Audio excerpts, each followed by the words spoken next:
Hi hello every one. അപ്പം ഇന്നെന്താ വെച്ചാൽ നല്ല അടിപൊളി പ്രോസ്റ്റാണ് കേട്ടോ. ഗാർലിക് പ്രോസ്റ്റാണ്. ഇതിൽ എനിക്കൊരു ചെറിയ മിസ്റ്റേക്ക് പറ്റിയിരുന്നു.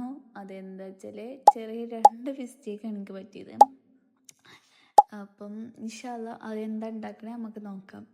അപ്പോൾ ഇതിലേക്ക് വേണ്ട ഞാൻ സാധാ പോലെ നമ്മൾ പ്രോസ്റ്റ് പോലെ സുർക്കിയിൽ ഇതാക്കി കുറച്ച് വെക്കുക അങ്ങനെയൊന്നും വെക്കണില്ല കേട്ടോ.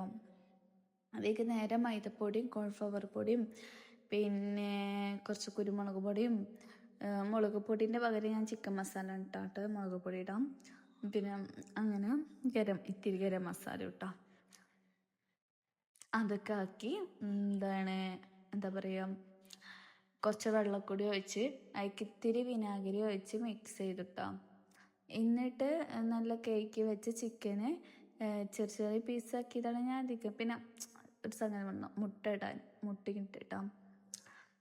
എന്നിട്ട് വെള്ളം ഒഴിച്ചു മിക്സാക്കി. ഫസ്റ്റേക്ക് കുറച്ച് മിക്സായപ്പോൾ ടൈറ്റായി. പിന്നെ കുറച്ച് മിക്സാക്കി മിക്സാക്കി അങ്ങനെ നന്നായിട്ട് മിക്സാക്കിയതിന് ശേഷം ചിക്കനൊക്കെ ആയിക്കിട്ടോ. പിന്നെ വലിയ പ്രോസ്റ്റ് പോലുള്ള കഷ്ണങ്ങളും ആക്കാം. പക്ഷെ ഞാൻ ചെറിയ ചെറിയ കഷ്ണങ്ങളാണ് എടുത്തണം. പിന്നെ ഞാൻ സാധാ പോലെ ചിക്കൻ കട്ട് ചെയ്ത് കണ്ടാണ് ഞാൻ ആക്കിക്കണേ. അങ്ങനെ ചെറിയ ചെറിയ കഷ്ണങ്ങളാക്കി കണ്ടിട്ട് ഞാൻ ആക്കിയിടണം. പിന്നെ നല്ലോണം അത് മിക്സ് ചെയ്തു. പിന്നെ എന്താ വെച്ചാൽ എനിക്ക് പെട്ടെന്ന് പൊരിക്കണേനു. അപ്പോൾ ഞാൻ റെസ്റ്റ് ചെയ്തിട്ടില്ല കേട്ടോ. അപ്പോൾ ഞാൻ വിചാരിച്ചു ഇനി റെസ്റ്റ് ചെയ്യാഞ്ഞാൽ ടേസ്റ്റ് കുറവുണ്ടാവുമോ ഒക്കെ വിചാരിച്ചിരുന്നു. പക്ഷെ അതിലൊന്നും മാറ്റില്ല കേട്ടോ. പിന്നെ അതിലേക്ക് ഞാൻ ഇത്തിരി വിനാഗിരി ഒഴിച്ചിരുന്നു. പിന്നെ എന്താ വെച്ചാൽ ഇതിലേക്ക് ഡിപ്പ് ചെയ്യാനുള്ള പൗഡർ ഉണ്ടാക്കിയിട്ടില്ല. അപ്പോൾ കോൺഫ്ലവറും മൈദയും പിന്നെ കുരുമുളക് പൊടി ഉപ്പിട്ട് കണ്ട് മിക്സ് ചെയ്ത് കണ്ട് ആ പൗഡർ സെറ്റാക്കിയിട്ടാ. അപ്പം അത് റെഡിയാക്കി. പിന്നെ ഞാൻ പറഞ്ഞില്ലേ ചിക്കൻ ഞാൻ അതിനകത്രം റെസ്റ്റ് ചെയ്തിട്ടില്ല കേട്ടോ. ഒരു മാക്സിമം പോയാൽ ഇതൊക്കെ ഉണ്ടാക്കുന്ന ടൈം മാത്രം അതെ ഒരു 5 മിനിറ്റ് ഉണ്ടാവുള്ളൂ. പിന്നെ ഉണ്ടല്ലോ ഞാൻ ചിക്കനിക്ക് സോയ സോസ് ഒഴിക്കാൻ മറന്നു കേട്ടോ. അപ്പം ഞാൻ കുറച്ചുകൂടി സോയ സോസ് ഒഴിച്ചു. അപ്പം ഇത്തിരിക്കൂടി സോയ സോസ് ഒഴിച്ചിട്ടാണ് ഞാൻ ചിക്കൻ കുറച്ചും കൂടി മിക്സ് ചെയ്തു കേട്ടോ. പിന്നെ എന്താ പറയുക വെച്ചാൽ ഈ ചിക്കൻ എടുത്തു, ഇതിലേക്ക് മിക്സ് ചെയ്തു. അങ്ങനെ ഓരോ ചിക്കനുകളൊക്കെ എടുത്തു അതിലേക്ക് മിക്സ് ചെയ്തു കേട്ടോ. പ്രോസ്റ്റിനെങ്ങനെ നമ്മൾ ചെയ്യുന്ന അതേപോലെ ഇങ്ങനെ കൊടിഞ്ഞിക്കണ്ട് ഒരു പ്രോസ്റ്റിൻ്റെ എളാപ്പം മൂത്താപ്പായിട്ട് വരും. ഒറിജിനൽ പ്രോസ്റ്റ് അല്ലെങ്കിലും പോലും ഒരു എളാപ്പം മൂത്താപ്പായിട്ട് നമുക്ക് ആക്കാം. അങ്ങനെ എല്ലാതും ആക്കി. പിന്നെ ഞാൻ ഉണ്ടല്ലോ ഫസ്റ്റൊക്കെ ഡിപ്പ് ചെയ്തത് അവിടെ അങ്ങനെ ഇതായപ്പോൾ ഞാൻ അതിൻ്റെ പേരെ കൂടെ കുറച്ച് മൈദപ്പൊടി ഇതൊക്കെ മൈദപ്പൊടി വിതരുന്ന. പിന്നെ ചട്ടി വെച്ചു. ചട്ടി ചൂടായതിന് ശേഷം ഓയിൽ ഒഴിച്ചു.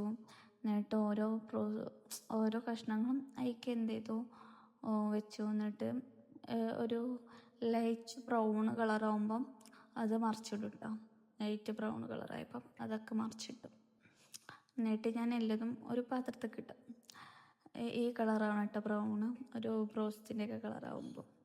ഞാൻ പറഞ്ഞില്ല പ്രോസ്റ്റിൻ്റെ പോലെയല്ല, പക്ഷേ എന്തായിരിക്കും പ്രോസ്റ്റിൻ്റെ ഒരു എളാപ്പ മൂത്താപ്പ ഒരു ബന്ധത്തിലായിരിക്കും. പിന്നെ അത് കഴിഞ്ഞതിന് ശേഷം ഓരോ പ്രോസ്റ്റുകളും അതിക്കിട്ടു പൊരിച്ചു. ഇതന്നെ ആയിരുന്നു കേട്ടോ കുറച്ച് നേരത്തിനുള്ള ശേഷമുള്ള ഓരോ പണി. പിന്നെന്താ വെച്ചാൽ ഇതാണ് എനിക്ക് വന്ന മിസ്റ്റേക്ക്. പിന്നെന്താ വെച്ചാൽ ഞാനുണ്ടല്ലോ ഗാർലിക് പേസ്റ്റ് ഉണ്ടാക്കിയതാണ്. അപ്പം അതിലേക്ക് സോയ സോസും ടൊമാറ്റോ സോസും വെളിച്ചെണ്ണ ഒഴിച്ച് കാരണം ഗാർലിക് ഇടുന്നിടത്ത് ഞാൻ എന്താ വെച്ചാൽ ഈ സോസ് അങ്ങോട്ട് ഒഴിച്ചു. പിന്നെ ചിക്കൻ ഇട്ടു, പിന്നെ വഴറ്റി. പിന്നെ ആക്കിയത് ഗാർലിക് ഇട്ടിട്ടില്ല എന്ന്. അങ്ങനെ ഞാൻ എന്താ വെച്ചു ഒന്നുകൂടിയും ഗാർലിക്കൊക്കെ വഴറ്റി മൊരിയിച്ചു. എന്നിട്ട് 2ാം പണി ചെയ്തു. മൊരിച്ചു. എന്നിട്ട് ഇതിൻ്റെ മേലെ കൂടെ ഇട്ടിട്ടോ. ഞാൻ എന്താ അറിയോ, ആ വെളിച്ചെണ്ണ വെച്ച് പാണ്ട് ഗാർലിക്ക് ഇടണോർത്ത് ഈ സോസൊക്കെ ഇട്ടു. ഇതാണ് റെസിപ്പി. എല്ലാവരും വീട്ടിൽ ഉണ്ടാക്കി നോക്കാം. പിന്നെ ഇത് കുറച്ച് സോയ സോസ് എൻ്റെ അടുത്ത് കയറി. അപ്പം ഞാൻ വിചാരിച്ചു കേട്ടോ ഇത് ടേസ്റ്റ് ഒന്നും ഉണ്ടാവില്ല വിചാരിച്ചു. പക്ഷേ മാഷാ അല്ലാ നല്ല അടിപൊളി ടേസ്റ്റായിരുന്നു. എല്ലാവരും വീട്ടിൽ തയ്യാറാക്കി നോക്കുക. ഇഷ്ടപ്പെട്ടെങ്കിൽ ലൈക്ക് ചെയ്യുക, സബ്സ്ക്രൈബ് ചെയ്യാം. ബായ്. നെക്സ്റ്റ് വീഡിയോയുമായി അടുത്ത റെസിപ്പി ആയിട്ട് വരാം. ബായ്.